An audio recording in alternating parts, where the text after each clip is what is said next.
2024 के लोकसभा चुनाव के ठीक पहले तमाम राजनीतिक दल अपने नफा नुकसान के अनुसार जातीय गोलबंदी करने में जुटे हुए हैं। बिहार में तो जातिगत गणना की रिपोर्ट सामने आ चुकी है और अब उस पे सरकार ने अधिकारियों को निर्देश दे दिया है कि सभी योजनाओं में जाति के आधार के अनुसार, संख्या के आधार के अनुसार उनके विकास के पैमाने तय किए जाए। और ऐसे में अब जेडीयू ने खास तौर पर नरेंद्र मोदी को टक्कर देने के लिए भीम संसद का आह्वान किया था। जिले भर में घूम घूम कर तमाम जो लोग हैं वो इसकी तैयारियों में जुटे हुए हैं। नीतीश कुमार के सबसे करीबी जो नेता है बिहार सरकार में, जो मंत्री अशोक चौधरी को ये जिम्मेवारी मिली है।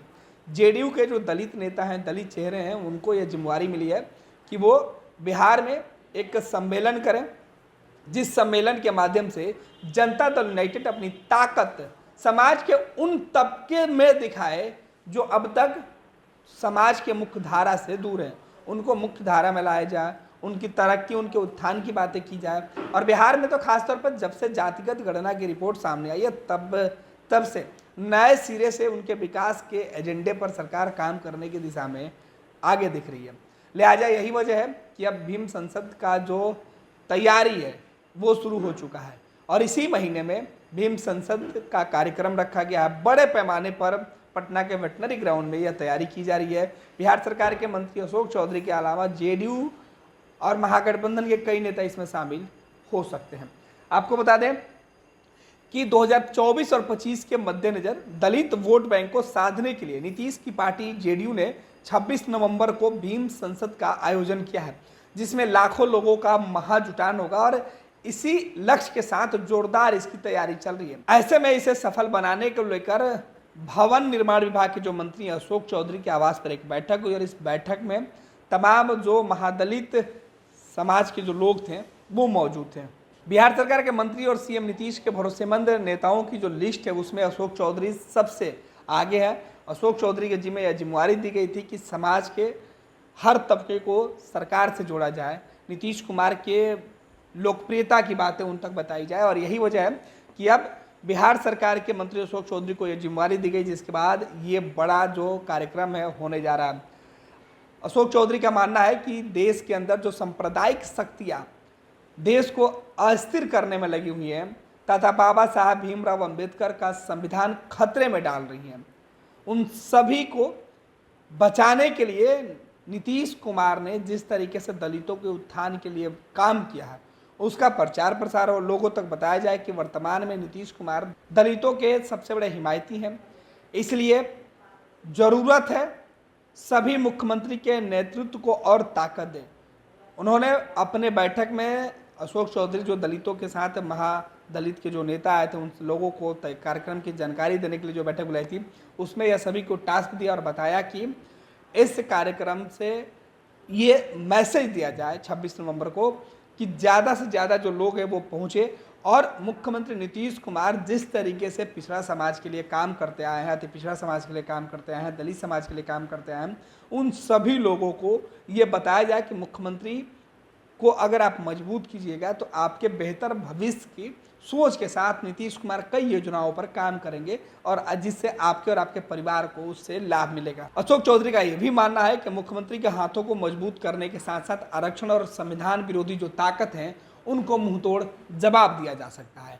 नरेंद्र मोदी और बीजेपी जो आरक्षण के खिलाफ जो लोग लगे हुए हैं, जो संविधान के खिलाफ खड़े हैं, उन सभी लोगों को तभी रोका जा सकता है जब नीतीश कुमार जैसे एक सशक्त नेता को सामने लाया जाएगा और इसी उद्देश्य के साथ भीम संसद का आयोजन किया जा रहा है। अशोक चौधरी का मानना है कि लगातार इस तरीके के कार्यक्रम मुख्यमंत्री नीतीश कुमार अलग अलग मौके पर करते रहे हैं, लेकिन अब जो तैयारी है उसकी हम थोड़ा सा चर्चा कर लेते हैं कि पिछले कुछ दिनों से जेडीयू के अंदर पटना में भीम संसद के आयोजन की तारीखों को लेकर चर्चा चल रही थी।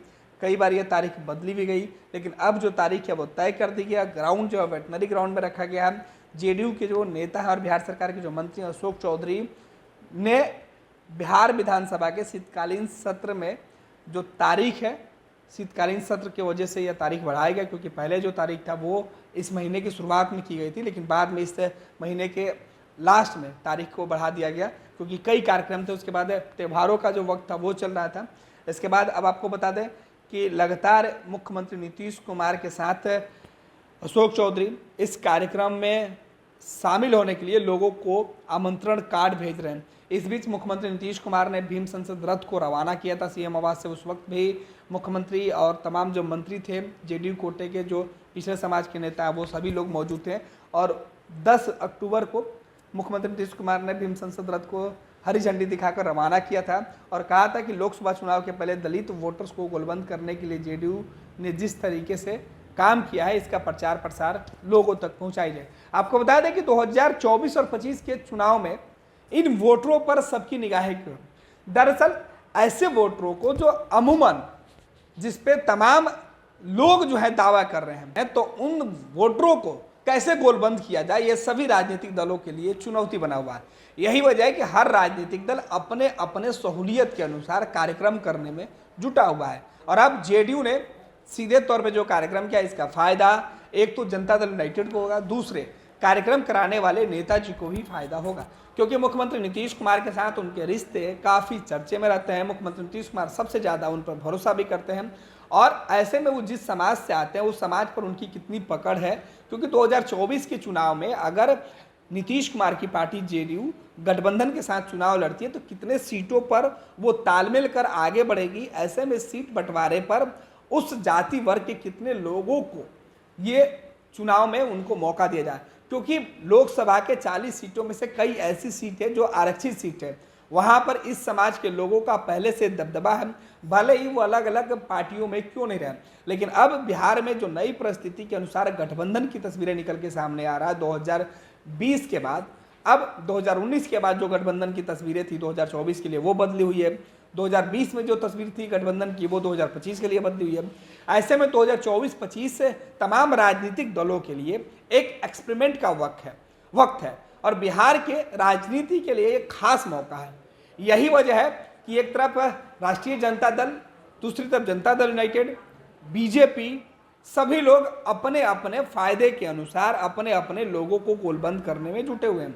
इस बीच राज्य सरकार ने जो जातिगत गणना की रिपोर्ट सामने लाई है, उसके बाद नीतीश कुमार और तेजस्वी यादव की जो वर्तमान महागठबंधन की सरकार है वो बार बार यही करी है कि जो लोग इसका विरोध कर रहे थे, जो लोग पर्दे के पीछे से साजिश करके जातिगत गणना की रिपोर्ट को रोकने की कोशिश कर रहे थे, ये वही लोग हैं जो आरक्षण के विरोधी हैं। बाबा साहब भीमराव अम्बेडकर के जो संविधान है उनको नहीं मानने वाले लोग हैं, संविधान के खिलाफ जो लोग काम करने वाले लोग हैं, तो इन तमाम लोगों का पर्दाफाश होगा। और भीम संसद का आयोजन भी इसी मकसद से किया जा रहा है कि संविधान के खिलाफ चलने वाले लोगों के लिए जो लोग साजिश रच रहे थे बाबा साहब अम्बेडकर को लेके, उनका चेहरा बेनकाब किया जाए।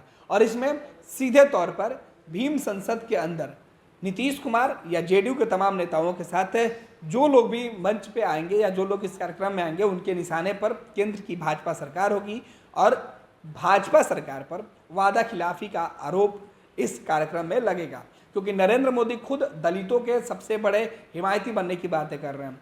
तभी तो जीतन राम की चर्चा अब देश भर में खुद प्रधानमंत्री नरेंद्र मोदी कर रहे हैं। और अब देखना होगा कि क्या नीतीश कुमार नरेंद्र मोदी के हाथों से दलितों का जो मास्टर स्ट्रोक उनको मिला हुआ है मुख्यमंत्री के बयानों के बाद, क्या उसे वापस छीन पाते हैं। अगर यह कार्यक्रम बड़े पैमाने पर सफल होता है तो इसका श्रेय जेडीयू के वरिष्ठ नेताओं को जाएगा, बिहार सरकार के मंत्री अशोक चौधरी को जाएगा। साथ ही साथ इसका फायदा भी आने वाले चुनाव में जेडीयू और तमाम महागठबंधन को मिल सकता है। लिहाजा कोशिश पूरी की जा रही है और तैयारी अब अंतिम दौर में है। धीरे धीरे से मेरी जिंदगी में आना, धीरे धीरे से दिल को चुराना। नमस्कार, मैं अनुराधा पौडवाल 26 नवंबर को पैनोरमा स्टार सीज़न 6 के कार्यक्रम में पूर्णिया बिहार आ रही हूँ। मुझे पैनोरमा ग्रुप के निर्देशक संजीव मिश्रा जी ने बुलाया है, तो हम सब मिलते हैं पैनोरमा ई होम्स में शाम 7 बजे। नमस्कार। क्या आप अपनी माता पिता बनने का इंतजार कर रहे हैं? ओएसिस फर्टिलिटी ने लगभग 90,000 जोड़ों के जीवन में खुशियां भर दी हैं। आज ही 8929755101 पर कॉल करें। ओएसिस फर्टिलिटी के कम लागत वाले IVF उपचार की सहायता से अपना सपना पूरा करें और सभी को खुशखबरी दें।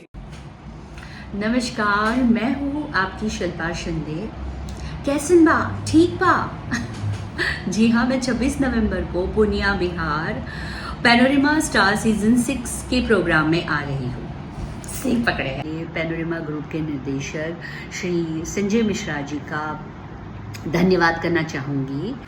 तो ई होम्स पैनोरमा में शाम को 7 बजे मिलते हैं। तब तक अपना ख्याल रखना, मेरा इंतजार करना। ये लो मुंह मीठा करो, आज मैंने अपना जॉब छोड़ दिया, अब हम पूर्णिया वापस जाएंगे।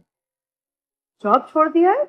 मतलब ये घर कैसे चलेगा? हम करेंगे क्या? और माँ बाबूजी क्या बोलेंगे? इसलिए मैं एक और मिठाई का डब्बा लाया। अपने बिजनेस के लिए लोन अप्रूव हो गया। अरे लोन अप्रूव हो गया वो तो ठीक है, लेकिन पूर्णिया में हम रहेंगे कहाँ? अपना घर भी तो नहीं है वहाँ। इसलिए तो एक और मिठाई का डब्बा अलग से लाया हूँ।